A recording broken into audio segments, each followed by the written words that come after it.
Hi, I'm Tom Mullenix, and I'm back with you again in Listen Up. Now, in this session, I want to take time to run you through and give you an overview of the books of the Old Testament.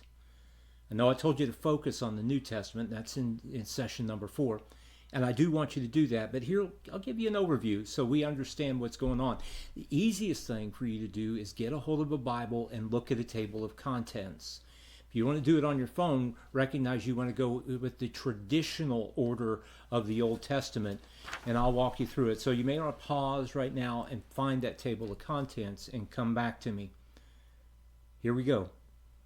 Obviously, the book of Genesis is the first book of the Bible, and I've told you to focus on the New Testament. But I will say this, the first 11 chapters of Genesis are significant. And I would encourage you to listen to them because they explain to us the world as we currently experience. How did it happen? How did we get this way? Now, I will tell you this, chapter 5 and chapter 10 of Genesis are genealogies, which are family tree stuff. If you want to skip those for right now, that's fine. But in the chapters 1 through 11, we have a focus on the foundation of how this world ended up like it is. Then, beginning in chapter 12, God calls a man named Abraham, and he's going to use Abraham and his family to bring about a plan on how God intends to redeem the world. And we go with Abraham's family all the way till they move to Egypt during a famine.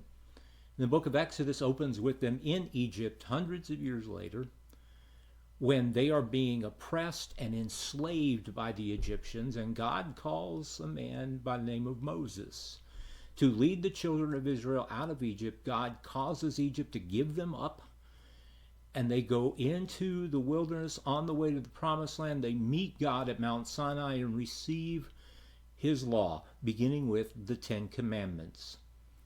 Now, Leviticus and Numbers are books after that where God again gives them deeper insight into his laws and his rules for life. And he's preparing them to become a nation, the nation of Israel.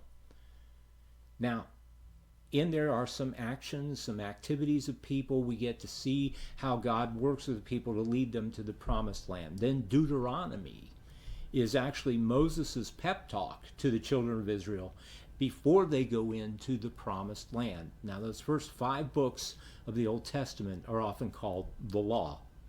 Then we have Joshua.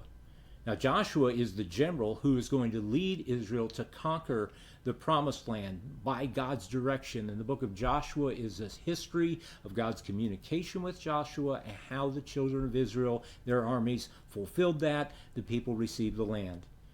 After that comes Judges, which are years later, and God's people, they keep making a mistake, sin, of following false gods. And each time God allows an enemy to oppress them. And when they finally call out enough to God in their sorrow, he raises up a judge. Typically, this is a military leader who leads them to victory, and the people of God come back to God and stay faithful for a period of time until they go back at it again. And Judges is a cycle that keeps going and actually going downhill as it happens.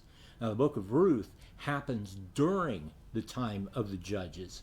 It's about a specific family, a specific situation, which ends up part of Jesus' family tree. So the book of Ruth is important that way. Then we go to 1 Samuel, where God institutes a monarchy, a king. The first king is Saul, and we have Saul's rise and fall and the rise of David. And then 2 Samuel is the reign of David as king. And then 1st and 2nd Kings is the monarchy that follows David, his son Solomon, and you go after that. But there's a sad episode with God's people that the nation splits actually into 2 parts. The northern kingdom is called Israel, and they stray far from God. The southern kingdom is called Judah, and they are in and out following God. But there are some good kings. There are no good kings for Israel, good kings for Judah. That's 1st and 2nd Kings. And then 1st and 2nd Chronicles follow that path, actually starts back with some of David's life, and then goes forward. But it is looking only from the viewpoint of the southern kingdom, and specifically looks more into spiritual things. That's 1st and 2nd Chronicles.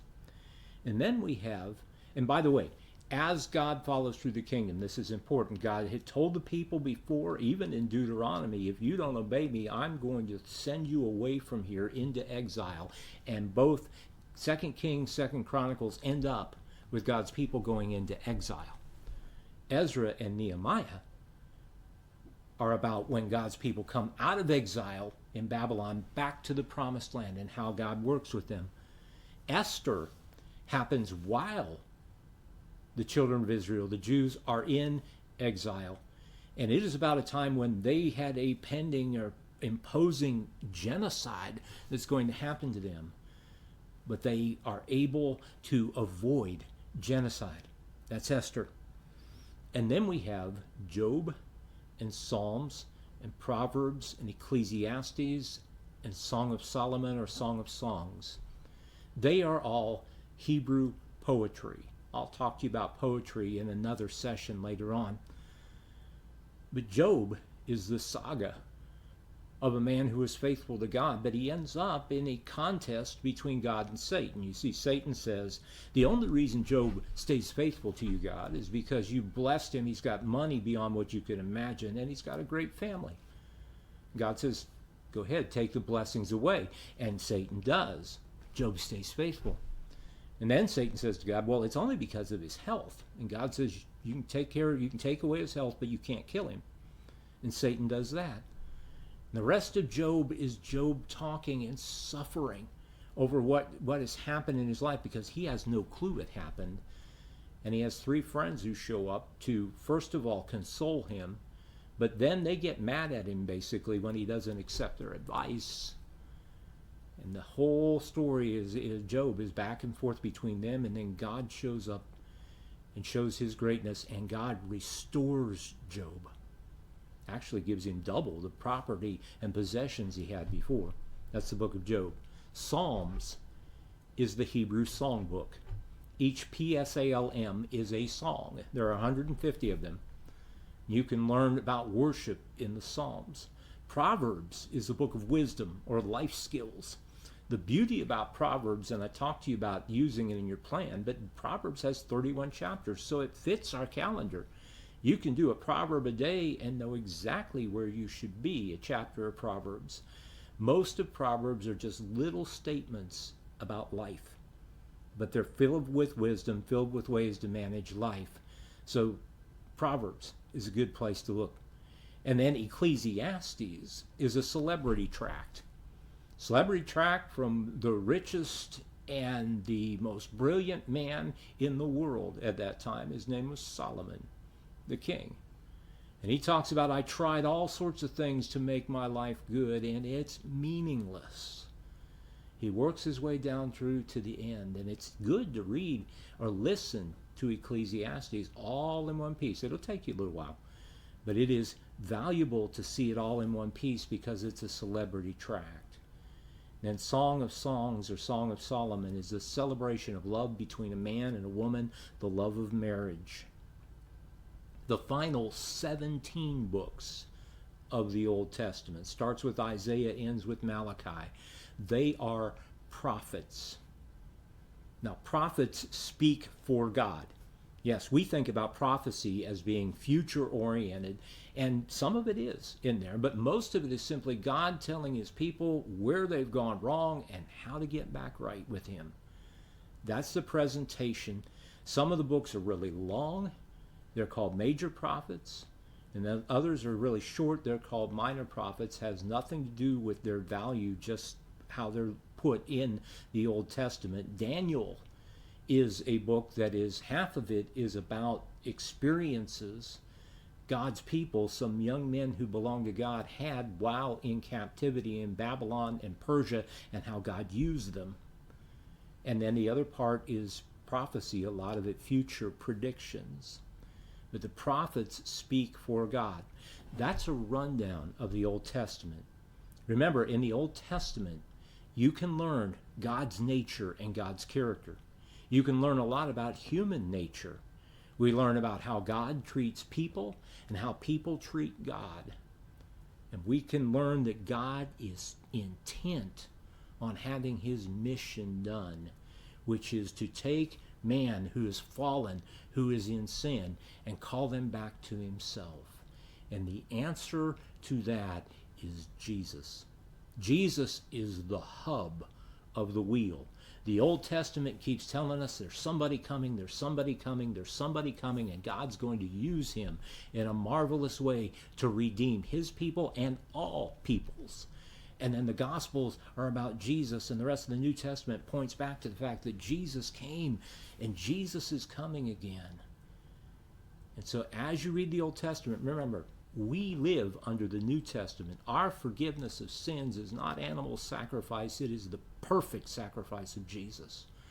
Our way to obey God and serve him and please him is not the Old Testament law and regulations. It is through the teaching of Jesus Christ and his apostles in the New Testament. So we live there, but we can learn a lot about God. And the Old Testament can be a great supplement to the New Testament. But it can't supplement, it can't fill in blanks until you know where the blanks are. And so again, I encourage you, understand the New Testament well. And then you can dig in and know the Old Testament. But ultimately, again, we back up to this. Our God longs to communicate with you. Listen up.